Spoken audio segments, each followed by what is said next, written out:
sekali lagi kami sapa teman-teman yang terkasih. Di sini juga telah hadir pembawa sermon kita, Pak Fikar Pendeta Timothy Pesaragi, STH, dan saya sebagai moderator, Fikar Pendeta Hendra Kriswin Manulang, serta penanggap utama kita, Bapak Fikar Pendeta Reynold Tinton Sitorus, STH. Baiklah, selanjutnya kami serahkan langsung kepada pembawa sermon. Oke, jadi kita akan mulai sermon kita pada malam hari ini. Khotbah untuk Minggu 19 Februari 2023 dengan nama Minggu Estomihi. Nas diambil dari 2 Petrus 1 ayat 16 sampai 21 dengan tema Yesus Sang Raja yang Maha Mulia. Oke, saya akan membacakan nasnya kepada kita semua pada malam hari ini. Sebab kami tidak mengikuti dongeng-dongeng isapan jempol manusia ketika kami memberitahukan kepadamu kuasa dan kedatangan Tuhan kita Yesus Kristus sebagai Raja. Tetapi kami adalah saksi mata dari kebesarannya. Kami menyaksikan bagaimana ia menerima kehormatan dan kemuliaan dari Allah Bapa ketika datang kepadanya suara dari yang Maha Mulia yang mengatakan, "Inilah anak yang kukasihi, kepadanya lah aku berkenan." Suara itu kami dengar datang dari surga ketika kami bersama-sama dengan dia di atas gunung yang kudus. Dengan demikian kami makin diteguhkan oleh firman yang telah disampaikan oleh para nabi. Alangkah baiknya kalau kamu memperhatikannya sama seperti memperhatikan pelita yang bercahaya di tempat yang gelap sampai fajar menyingsing dan bintang timur terbit bersinar di dalam hatimu. Yang terutama harus kamu ketahui ialah bahwa nubuat-nubuat dalam kitab suci tidak boleh ditafsirkan menurut kehendak sendiri. Sebab tidak pernah nubuat dihasilkan oleh kehendak manusia, tetapi oleh dorongan Roh Kudus, orang-orang berbicara atas nama Allah. Pendahuluan sudah menjadi hal yang umum apabila seseorang yang pernah bersekutu, bersahabat dekat, atau berkeluarga, maka pasti masing-masing pribadi akan merasa dekat dan hangat. Namun seperti yang sudah sering dikatakan, bahwa ketika ada pertemuan, maka akan ada perpisahan. Tidak selamanya kita akan bersama dengan orang-orang yang kita sayangi atau orang-orang yang sudah kita anggap dekat. Pasti akan selalu ada perpisahan. Ketika ingin berpisah, maka seorang yang akan pergi dari sebuah komunitas atau keluarga itu akan menyampaikan pesan-pesan terakhir sebelum ia kemudian akan pergi. Pesan yang disampaikan itu juga umumnya sangat penting untuk dipegang dan dihidupi oleh orang-orang yang ditinggalkannya. Nas renungan kita untuk Minggu 19 Februari 2023 ini tertulis dalam 2 Petrus 1 ayat 16 sampai 21. Perikop ini merupakan bagian dari pesan atau nasihat perpisahan atau wasiat terakhir dari Rasul Petrus kepada jemaat Kristen. Penulis menyampaikan sejumlah peringatan dan nasihat terakhir kepada jemaat Kristen karena ia akan segera menanggalkan kemah tubuhnya. Kata Petrus di sini itu tertulis dalam 2 Petrus 1 ayat 14. Penulis menginginkan agar jemaat hidup sesuai dengan anugerah Allah dan berpegang teguh pada kebenaran yang telah mereka terima. Kebenaran yang dimaksudkan dalam hal ini adalah Kristus Yesus telah datang ke dunia ini untuk menjadi juru selamat. Jemaat Kristen harus berpegang teguh pada kebenaran dan keyakinan itu. Sesuai dengan tema kita dalam Minggu 19 Februari 2023, yaitu Yesus Sang Raja yang Maha Mulia. Penulis kitab Petrus ini mengingatkan agar jemaat Kristen tetap berpegang teguh pada keyakinan ini. Dalam perikop khotbah ini, Petrus menjelaskan bahwa hal itu adalah benar, sehingga dengan demikian semakin diteguhkan oleh firman yang telah disampaikan para nabi. Yesus Sang Raja yang Maha Mulia itu benar adanya dan bukan dongeng. Mari kita membahasnya lebih dalam lagi. Inti utama dari surat 2 Petrus adalah penyataan bahwa Yesus Kristus sudah datang ke dunia ini dan menjadi juru selamat. Yesus telah mati di kayu salib, bangkit dari kematian, dan terangkat ke surga. Kelak ia akan kembali untuk menyambut umatnya ke dalam kemuliaan kerajaannya yang abadi. Sementara ini kita sedang berada dalam masa penantian akan kedatangannya kembali. Dalam bahasa yang disampaikan oleh Petrus dalam kitab ini adalah kemah tubuh. Karena itu, selama kita masih dalam masa penantian, kita harus hidup saleh dan berpegang teguh pada kebenaran.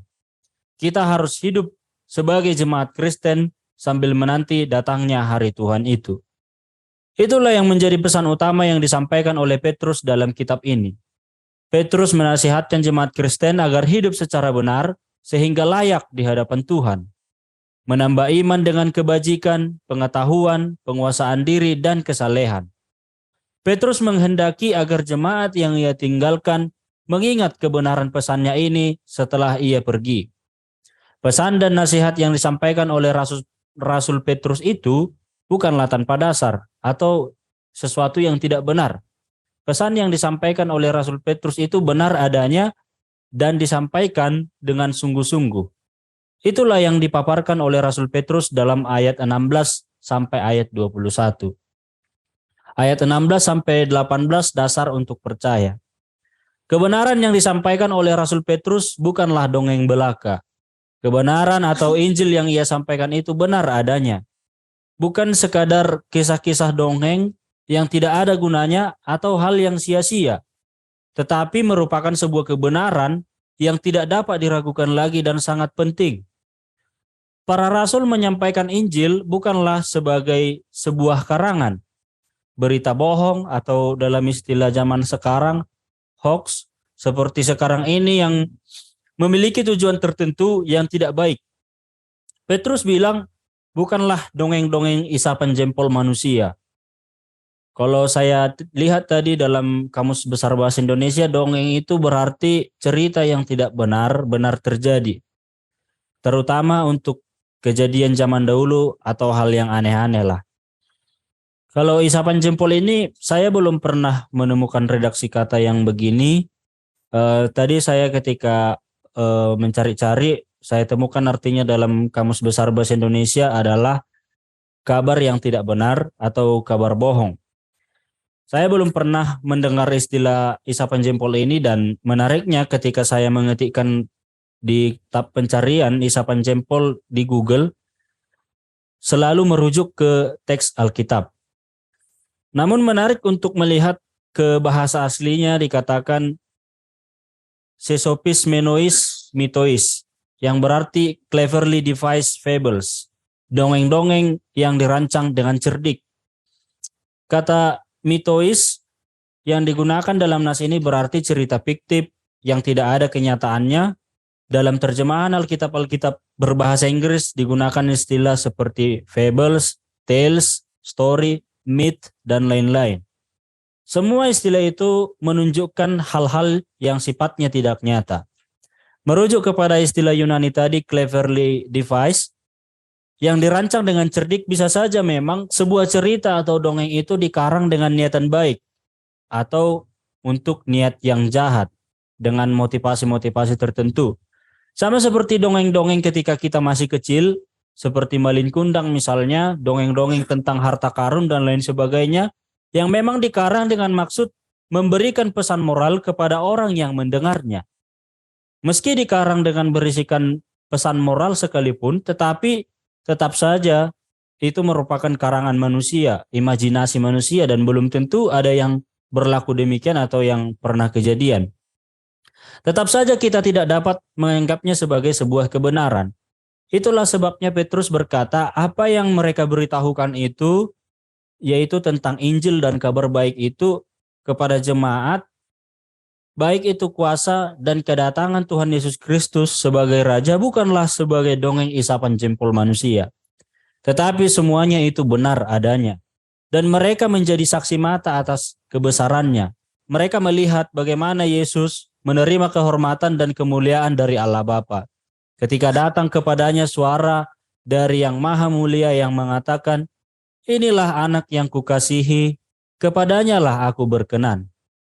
Suara itu kami dengar datang dari surga, kata Petrus dalam nas ini. Ketika kami bersama-sama dengan dia di atas gunung yang kudus. Ayat 17 dan ayat 18. Kisah ini merujuk pada kisah dalam Matius 17 ayat 1 sampai 5, Markus 9 ayat 2 sampai 7 dan Lukas 9 ayat 28 sampai 35. Suara ini didengar oleh Petrus, Yakobus dan Yohanes. Mereka tidak hanya mendengar saja, namun mereka mengerti dan memahami apa yang dikatakan oleh Allah. Saat ini sudah sangat sulit bagi kita untuk percaya kepada orang lain. Meski kehadiran seseorang saksi itu sangat penting dalam mengutarakan suatu peristiwa yang terjadi, misalnya dalam kasus pengadilan, tapi kadang karena ada motivasi dan dorongan tertentu, sehingga terkadang saksi itu menyimpangkan atau mengaburkan informasi yang sebenarnya. Karena itulah dalam kasus peradilan misalnya, sebisa mungkin dihadirkan lebih dari satu orang saksi, dan semua tentu akan dimintai keterangan. Jika semua saksi berkata jujur dan perkataan mereka sama, maka sudah dapat dipastikan bahwa apa yang dikatakan oleh mereka itu benar adanya.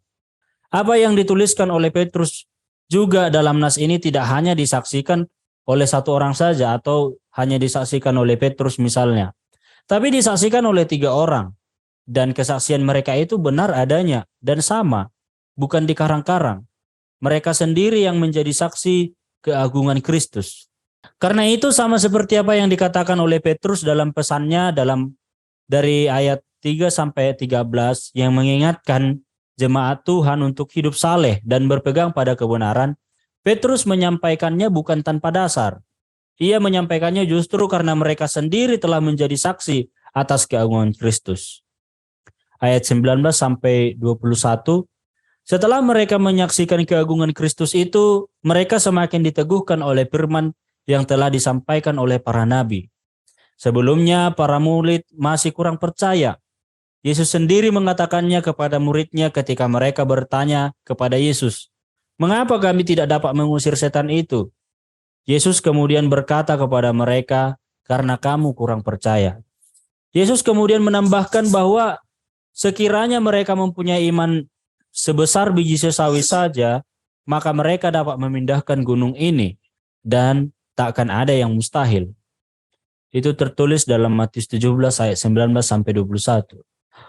Padahal mereka sudah lama bersama Yesus dan telah melihat keajaiban-keajaiban yang dibuat oleh Yesus. Namun Petrus mempersaksikan bahwa setelah mereka melihat keagungan Yesus, mereka pun semakin diteguhkan. Petrus tentu saja punya maksud mengapa ia kembali menegaskan tentang kesaksian mereka di nas ini. Tentu saja akan ada banyak hal yang berusaha mengaburkan kebenaran itu. Karena itu ia kembali menegaskannya.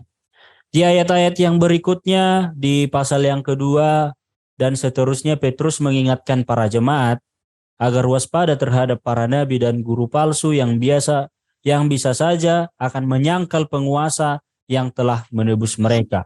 Itu tertulis dalam 2 Petrus 2 ayat 1.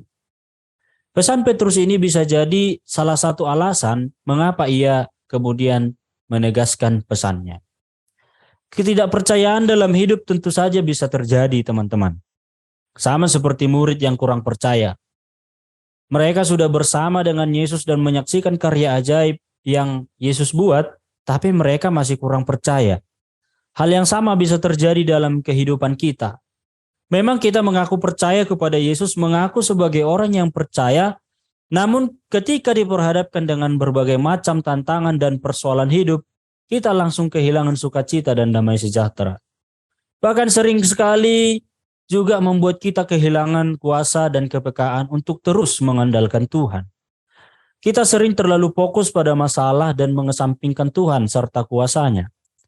Ingatlah yang dikatakan Yesus, jika kita percaya, jika kita punya iman sebesar biji sesawi saja, kita dapat memindahkan gunung, dan percayalah, tidak akan ada yang mustahil. Seperti yang dialami oleh para rasul membuat mereka semakin diteguhkan, bagi kita pun hendaklah demikian.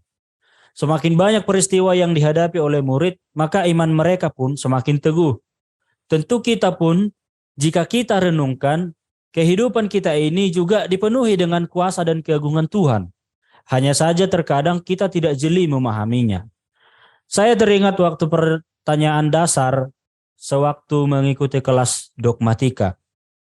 Waktu itu dosen menanyakan, siapakah Tuhan? Siapa Tuhan bagi Abraham? Abraham, bagi Musa, bagi Yakub dan lain-lain.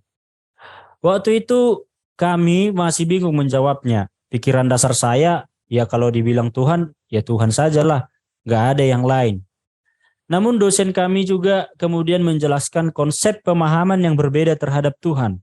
Maksudnya bukan ingin membentuk atau mempola Tuhan itu sesuai yang kita mau, tapi pertanyaan itu mendorong kita untuk mengalami Tuhan dalam hidup, mengalami Tuhan.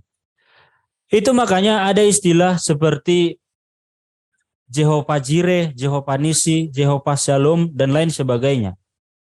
Misalnya, Jehovah Jireh yang berarti Tuhan yang menyediakan. Itu merupakan ungkapan iman Abraham kepada Allah karena Allah menyediakan seekor domba sebagai pengganti untuk dikorbankan dalam kisah di Kejadian 22. Oleh sebab itu, kita pun perlu merenungkan dan menghayati pemahaman iman kita tentang Allah. Dorongannya adalah alamilah Allah di dalam kehidupanmu. Tentu pemahaman kita akan Allah akan berbeda berdasarkan penghayatan iman kita, bagaimana kita hidup bersama-sama dengan Allah. Petrus juga mendorong agar jemaat memperhatikan kesaksian itu seperti memperhatikan pelita yang bercahaya di tempat yang gelap sampai fajar menyingsing dan bintang timur terbit bersinar dalam hatimu, katanya.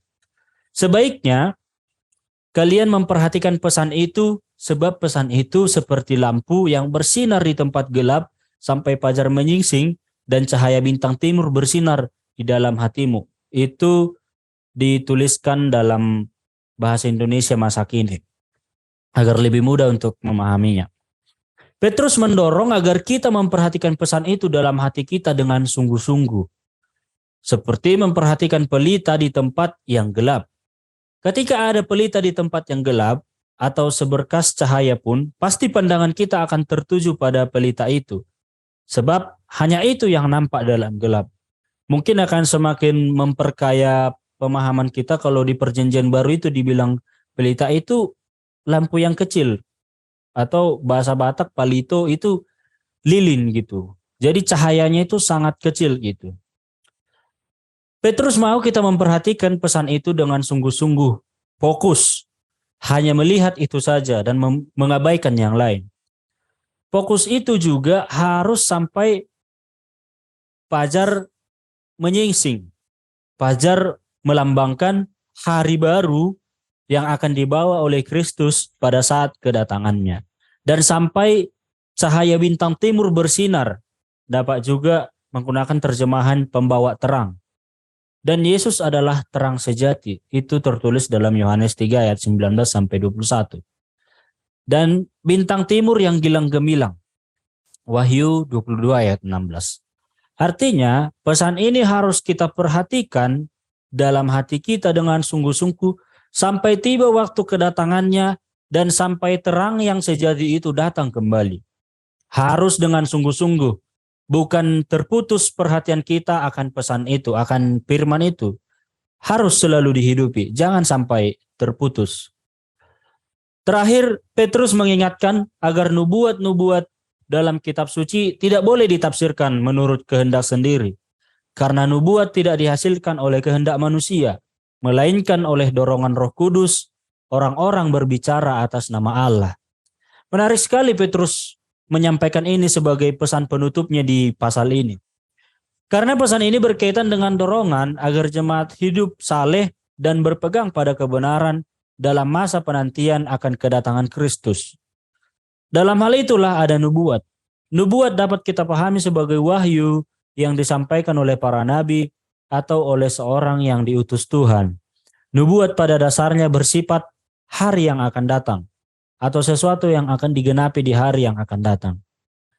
Jika dikatakan nubuat, maka pastilah itu sesuatu yang akan digenapi. Sebab Tuhan tidak lalai untuk menepati janjinya. 2 Petrus 3 ayat 9. Ia akan menepati janjinya, ia akan menggenapinya. Karena sifatnya di hari yang akan datang, maka tentu belum ada yang tahu pasti akan seperti apa nubuat itu akan terjadi. Tidak seorang pun yang tahu hari Tuhan, hari kedatangannya. Itu dikatakan Yesus dalam Matius 24 ayat 36. Karena ketidaktahuan itu banyak orang yang pasti meraba-raba lah dan menafsirkan menurut pemahamannya akan nubuat, akan hari yang akan datang itu. Tapi nas ini mengingatkan kita agar jangan menafsirkan nubuatan-nubuatan itu menurut kehendak kita sendiri. Mengingat menafsir adalah bagian yang sangat sering kita lakukan di dalam kehidupan kita. Umumnya kita menafsirkan adalah dengan tujuan agar kita dapat memahami dengan terang maksud dari firman Tuhan. Ketika menafsir Alkitab, kita selalu diingatkan agar jangan menggunakan metode eisegesis, yang berarti kita menafsir dengan memasukkan pemikiran kita sendiri, tapi kita harus menafsirkan menggunakan metode eksegese. Biarkanlah firman Tuhan itu, biarkanlah Alkitab atau teks itu berbicara kepada kita.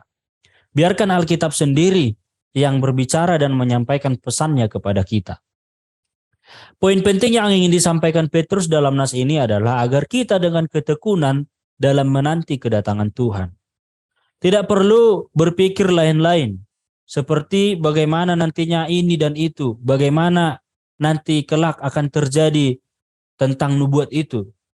Cukup dengan kalau bahasa Batak dibilang burju, kalau itu dibilang dalam bahasa Batak ya, saya burju maho rasi rasa mate. Burju bukan hanya berarti baik, tapi lebih berarti kepada setia, teguh. Hendaklah kita berlaku setia sampai mati. Itu yang dikatakan dalam Wahyu 2 ayat 10. Sai burju maho rasi rasa mate. Sampai fajar menyingsing dan sampai bintang timur terbit bersinar. Karena nubuat yang disampaikan itu bukanlah dihasilkan oleh karena kehendak manusia, melainkan oleh dorongan Roh Kudus. Jadi memang benar-benar pasti akan terjadi. Kesimpulannya, dalam kehidupan ini ada banyak persoalan yang kita hadapi.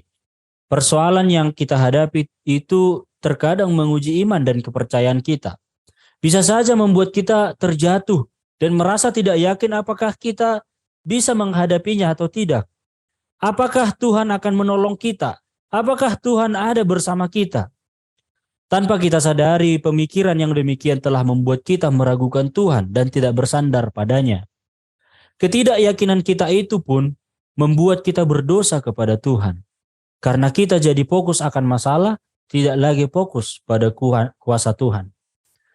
Karena masalah yang kita hadapi dan kita lebih berfokus kepada masalah kita bisa saja melakukan cara-cara yang bertentangan dengan apa yang dikehendaki oleh Tuhan dalam diri kita sebagai jemaatnya, sebagai orang Kristen. Padahal saat ini kita sedang berada dalam masa penantian, masa kemusafiran, di mana kita berada dalam kemah tubuh, itu kata Petrus. Dalam masa penantian itu, kita dituntut untuk hidup saleh dan berpegang teguh pada kebenaran. Tentu kita akan merasakan hal-hal yang sulit dan barangkali kita akan merasa tidak sanggup. Tapi percayalah bahwa Tuhan akan selalu bersama kita dan keagungannya adalah pasti. Bukan dongeng isapan jempol, sehingga harapan dan penantian kita pun tidak akan sia-sia. Iman kita pun tidak akan sia-sia, teman-teman. Jadi pesan terakhirnya adalah tetaplah setia, tetaplah saleh, dan tetaplah berpegang teguh pada firman Tuhan. Tuhan Yesus memberkati. Demikian saya kembalikan kepada Pak Moderator. Baik, terima kasih untuk Vikar Pendeta Timothy Saragi yang telah menyampaikan sermon kita hari ini. Langsung saja untuk demi menghemat waktu kami berikan kepada penanggap utama Vikar Pendeta Reynold Clinton Sitorus. Silahkan. Terima kasih pertama-tama untuk moderator telah memberikan izin kepada kami. Terima kasih juga untuk pembawa sermon hari ini. Sangat luar biasa isi dan sermon sangat membangun sekali ya. Dan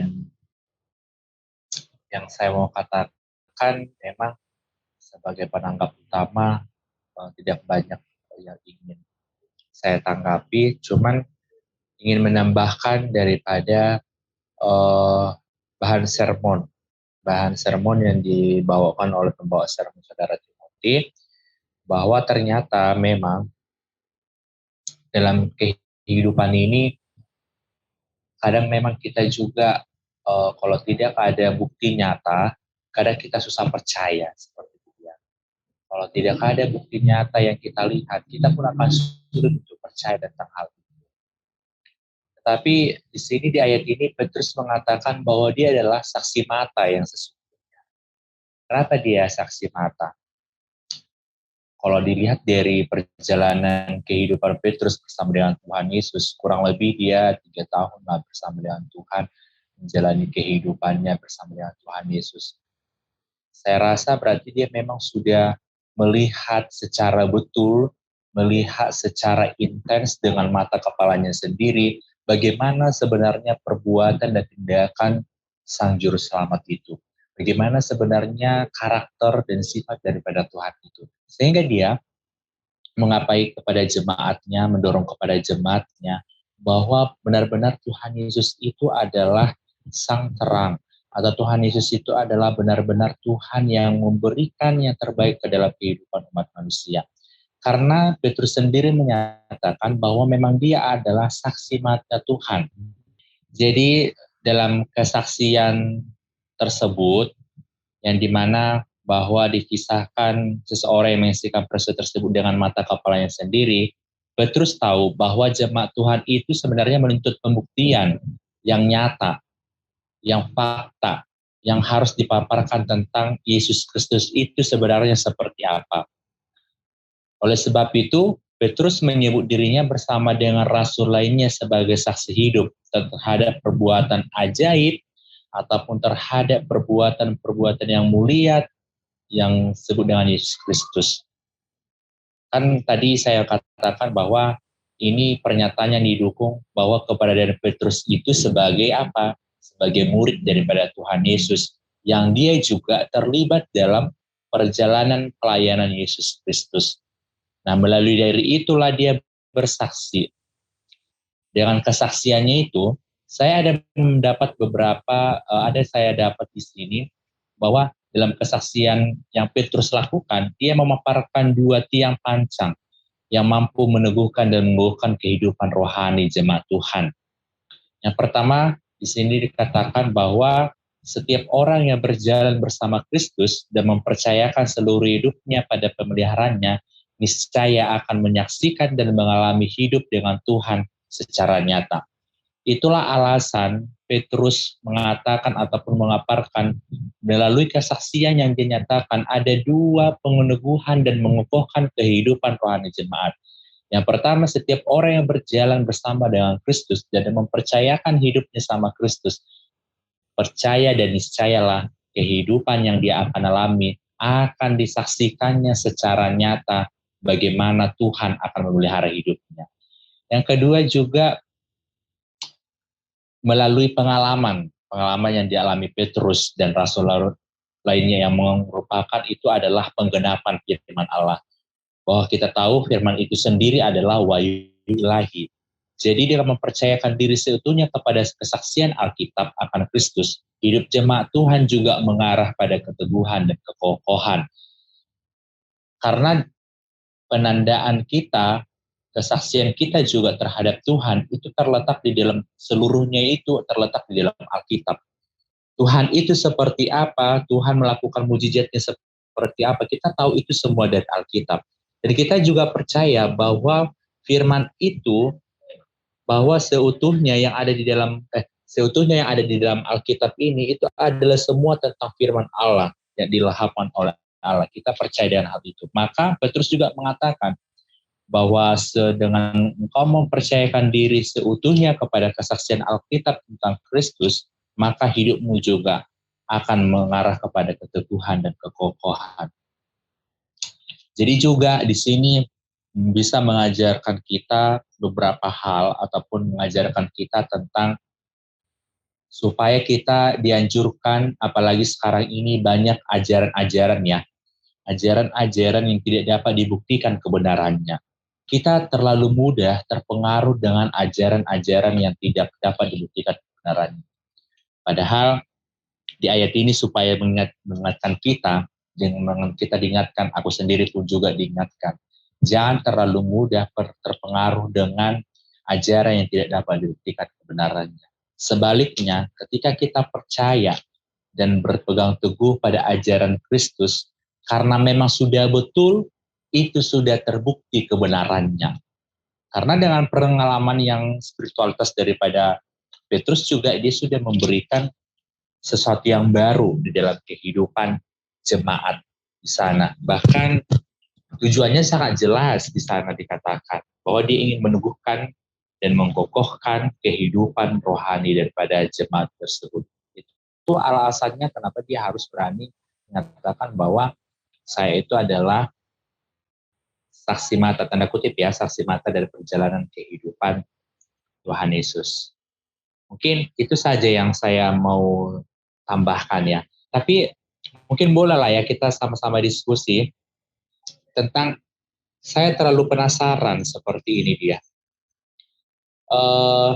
Saat ini kalau kita sebagai pengkhotbah lah ya, orang yang berkhotbah atau yang berzemita gitu lah ya kan, di gereja atau dimanapun lah itu, seperti itu dia.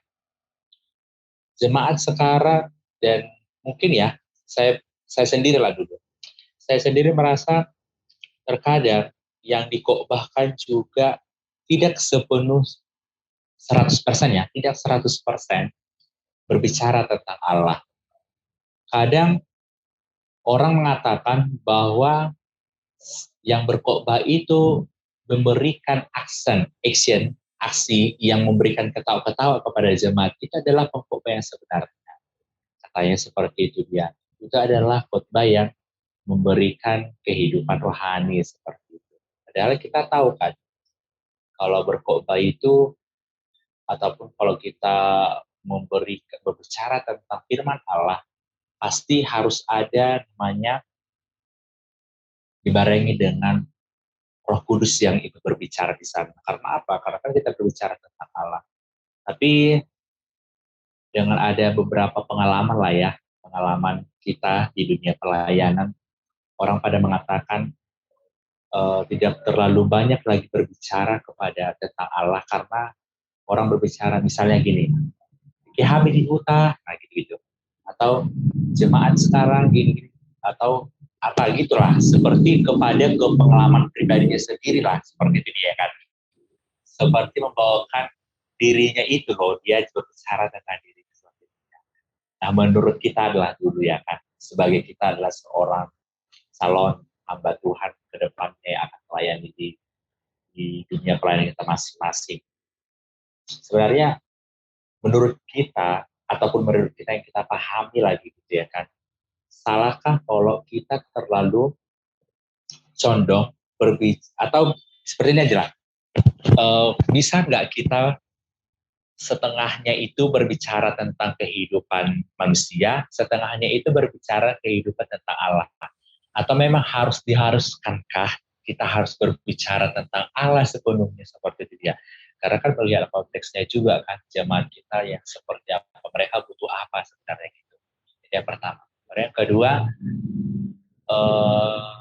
saat ini ya, karena kita sudah masuk generasi milenial Gen Z ya kan, yang sudah terlalu maju, yang sudah terlalu berkembang pesat teknologi saat ini ya. Anak-anak muda sekarang saat ini mereka lebih memenuhi iman mereka, ataupun mereka lebih terpenuhi iman mereka ketika khotbah itu dibarengi dengan lagu-lagu pujian, atau ketika khotbah itu dibarengi dengan musik yang menurut mereka bisa menyentuh hati mereka, atau juga ketika khotbah itu memang betul-betul relate dengan kehidupan mereka. Artinya kalau khotbah yang mereka jalan, atau khotbah yang mereka dengan yang saat ini yang lebih kesukuan lah seperti itu, mereka lebih sudah malas untuk mendengarkannya karena ya gitu-gitu aja gitu. Akhirnya anak muda sekarang mencari bagaimana khotbah itu hidup seperti itu dia, dengan dibantu suara musik atau dibantu dengan apalah yang lainnya seperti itu dia. Terkadang juga saya berpikir, kenapalah harus seperti itu ya kan? Apa yang harus kita lakukan gitu? misalnya. Mungkin tidak banyak, mungkin ya, mungkin tidak perlu banyak yang dikasih tahu, maksudnya kita tidak perlu membeberkan seperti ini, tidak, maksudnya kenapa kebanyakan anak muda seperti itu, kenapa ada apa sebenarnya seperti itu dia. Mungkin kita harus sama-sama mencari masalah dari itu semuanya. Tapi kan ada kalanya juga kita boleh berdiskusi bersama-sama, mungkin bisa dibagi sharingnya kan, ada pengalaman juga sudah tahu bagaimana menghadapi seperti itu. Itu dia. Oke, itu aja lah, mungkin lebih ke relate yang ke tentang bagaimana seorang pembawa. Thank you, kami kembalikan kepada moderator. Baik, terima kasih Saudara Renol atas masukan tadi, luar biasa menambah wawasan kita untuk semakin memahami sermon kita hari ini.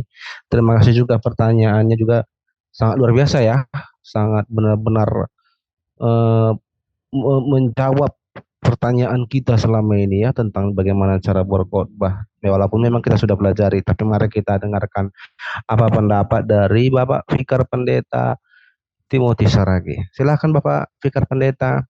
Memang ketika berbicara soal Petrus ini kan,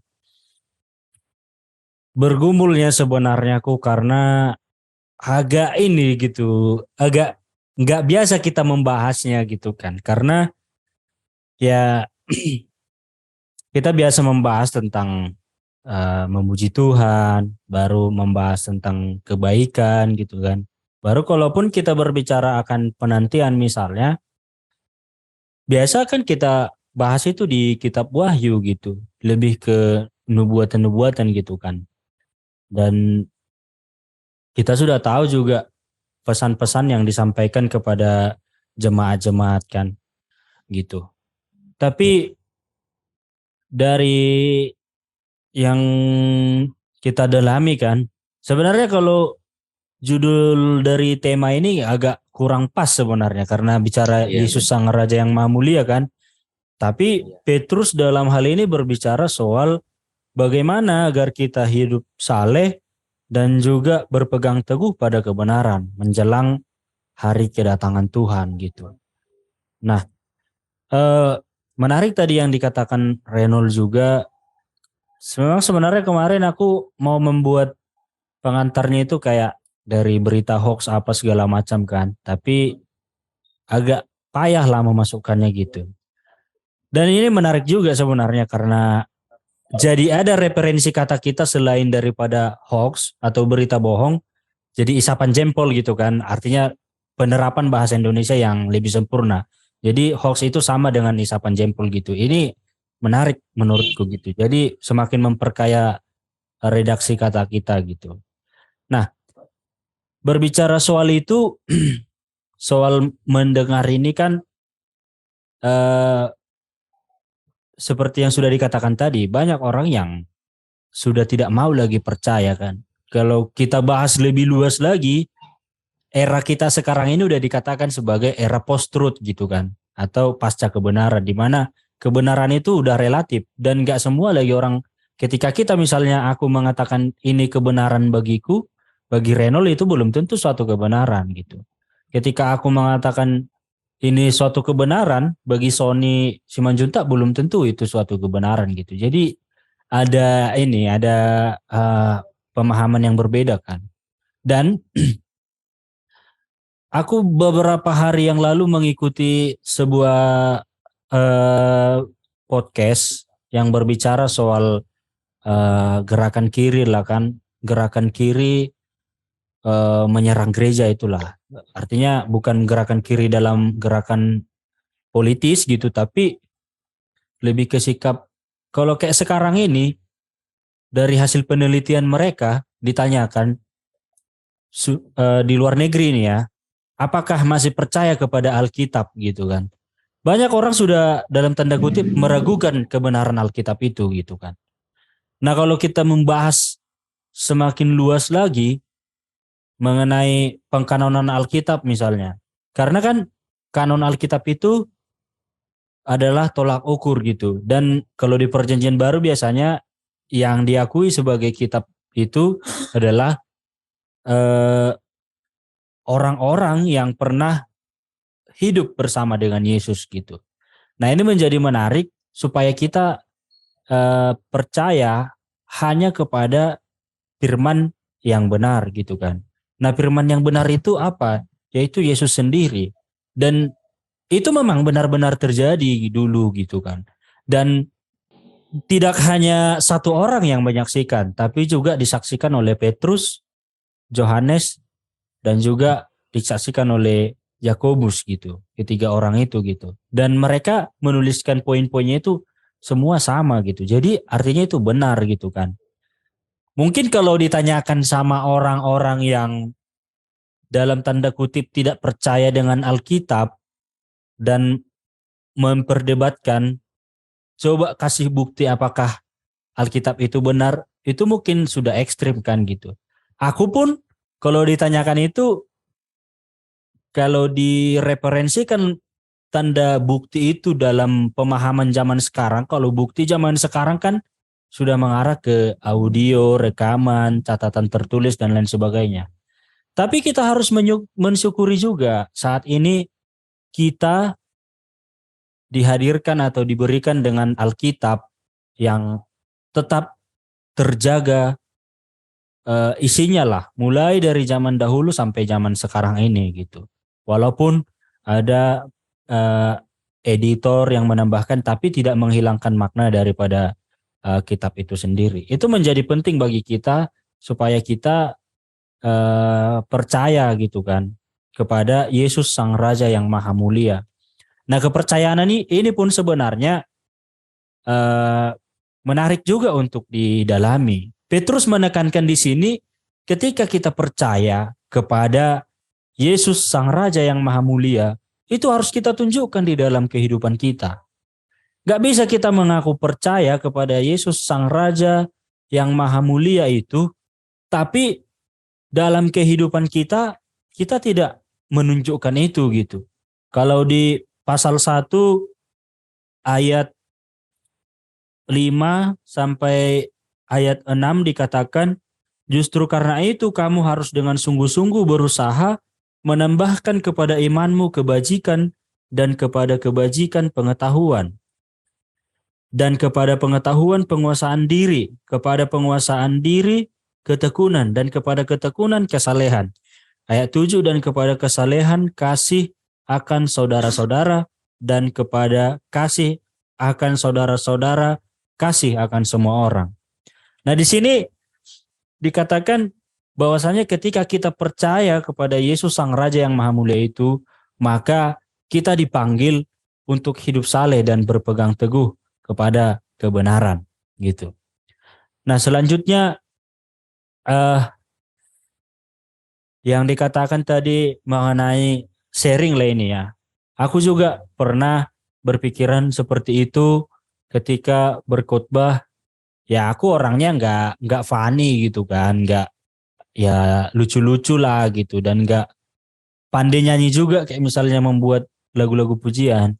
Tapi aku dikuatkan oleh firman Tuhan yang tertulis dalam 2 Timotius 2 ayat 4. Di sana dikatakan, beritakanlah firman, siap sedialah baik atau tidak baik waktunya. Nyatakanlah apa yang salah, tegurlah dan nasihatilah dengan segala kesabaran dan pengajaran. Jadi di sini kita diingatkan untuk memberitakan firman Tuhan itu baik atau tidak baik waktunya gitu. Dalam artian baik atau tidak baik ini bisa saja ya kita benar-benar siap untuk memberitakan itu dalam arti persiapan kita sudah matang, kita sudah membahas, sudah dalam kita pahami.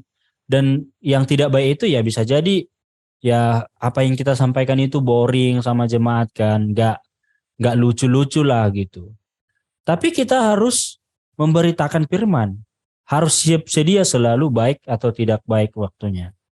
Dan dikatakan lagi dalam Yesaya 55 ayat 11 itu, demikianlah firmanku yang keluar dari mulutku.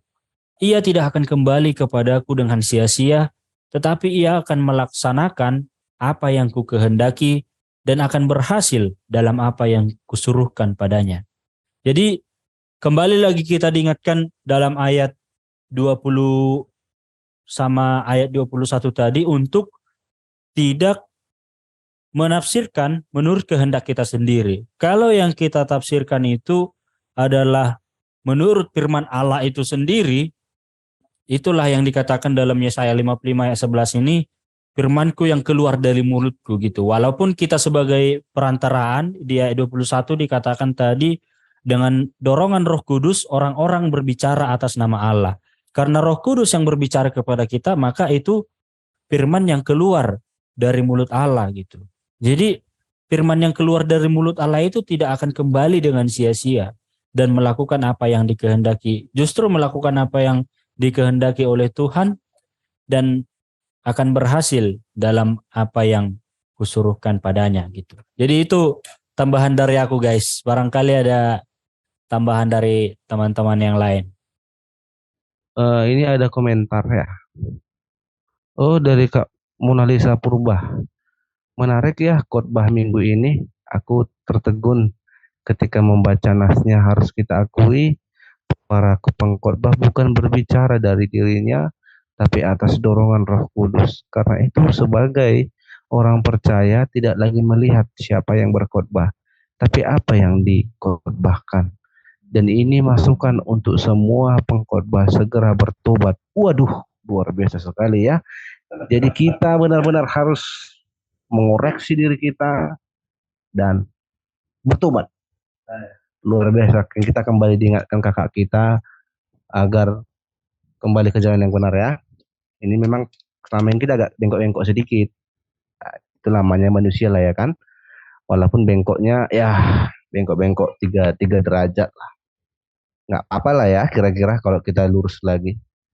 Tapi jangan ditiru, jangan mau kembalilah terus bertobat. Ingatlah diri kita dipakai Tuhan untuk menyampaikan firman Tuhan. Jadi firman yang ada di dalam diri kita ini pun harus benar. Kita pahami, kita pedomani. Jadi jangan asal bicara kita ini memang. Kita dituntut untuk benar-benar menyampaikan apa yang benar. Bukan apa yang ada di dalam tubuh insani kita. Nah itu dia. Karena daging ini mintanya banyak. Kan begitu. Oh, ada lagi? Ya, marilah kita berikan waktu ini yang sedikit ini ya, kami berikan. Oke, makasih Boto Monalisa Purba yang sudah memberikan masukan. Memang itulah ya kalau mendalami firman Tuhan ini memang diri kita itu jadi dikuliti ya, perasaan kita dan hati kita dan pikiran kita gitu kan. Dan mengingat sekarang ini kalau membaca itu sebenarnya kalau membaca firman Tuhan ini bagiku apa ya, sering sekali aku nggak ngerti gitu kan. Kayak khotbah kita untuk minggu 19 Februari ini udah sampai 3 hari aku baca-baca nggak ngerti kadang aku kan. Tapi dicoba ya terakhir jadi bisa ini kan, bisa dipahami walaupun nggak seluruhnya gitu. Dan justru disitulah seperti yang dikatakan tadi di ayat 21 itu, oleh dorongan Roh Kudus orang-orang berbicara atas nama Allah. Jadi ketika kita berbicara atas nama Allah, membahas tentang firman Tuhan, kadangkala bukan ini ya, harus kita akui bahwa kita terkadang nggak mengerti apa yang kita pikirkan, yang kita tuliskan, tapi kita tuliskan aja gitu. Dan menurutku, pemahamanku dari firman Tuhan ini, disitulah Roh Kudus sedang berbicara melalui kita atas nama Allah gitu. Jadi sangat menarik bagi kita untuk dalam memahami firman Tuhan itu agar kita jangan mengandalkan pemikiran kita sendiri seperti yang sudah dikatakan oleh saudari Monalisa tadi di sini, tapi mengandalkan Tuhan gitu. Dan firman Tuhan ini pun kan seperti pedang bermata dua ini gitu. Jadi kita khotbahkan firman Tuhan itu kepada orang, tapi di satu sisi yang lain juga mengutbahi diri kita sendiri gitu kan.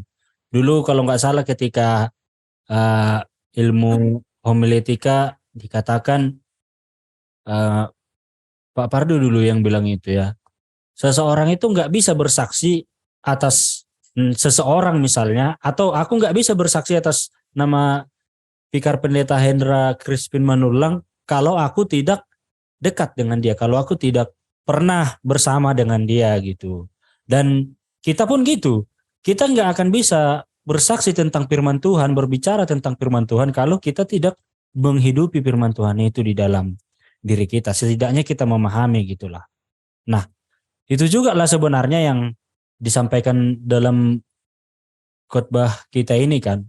Jadi kesaksian yang diberikan oleh Petrus itu bukan kesaksian yang omong kosong, bukan dongeng-dongeng isapan jempol ya, kembali seperti itu yang dikatakan tadi gitu. Tapi ya memang benar-benar karena mereka hidup bersama-sama dengan Yesus gitu. Jadi untuk para kita pengkhotbah, para kita yang apa gitulah, kita diingatkan lagi oleh renungan yang disampaikan oleh Kak Mona Lisa di sini untuk ya menghidupi dulu gitu. Atau setidaknya ketika kita mengkhotbahkan kepada orang lain juga kita mengkhotbahi diri kita sendiri gitu. Itu guru. Amin, haleluya. Puji Tuhan, sangat luar biasa ya. Benar-benar perenungan yang sangat dalam malam hari ini. Terima kasih kami ucapkan mengingat waktu yang telah memisahkan kita di malam hari yang indah ini. Terima kasih sekali lagi kami ucapkan kepada Vikar Pendeta Timothy P. Saragi STH sebagai pembawa sermon kita malam hari ini, dan penanggap utama kita Vikar Pendeta Reynold Clinton Sitorus STH. Terima kasih yang sebesar-besarnya kami ucapkan Saudara Reynold. Semoga semakin diberkati oleh Tuhan Yesus Kristus, semakin diberikan kekuatan, semakin diberikan kejayaan, semakin diberikan kebesaran hati yang luar biasa. Dan untuk teman-teman yang hadir, dimuliakanlah nama Tuhan. Kiranya teman-teman yang hadir di sini mendapat berkat yang sangat luar biasa dari Sang Raja yang Maha Mulia. Teman-teman, kakak-kakak yang saya sayangi, kiranya untuk hari ini, esok, dan sampai pada akhirnya selalu mendapat apa yang dikatakan oleh orang Batak. Hamoraon, hasangapon, hagabeon. Saya dipasu-pasu Tuhan di Batak, mahita saluhutna. Horas. Jadi kami persilahkan untuk menutup kita di dalam doa.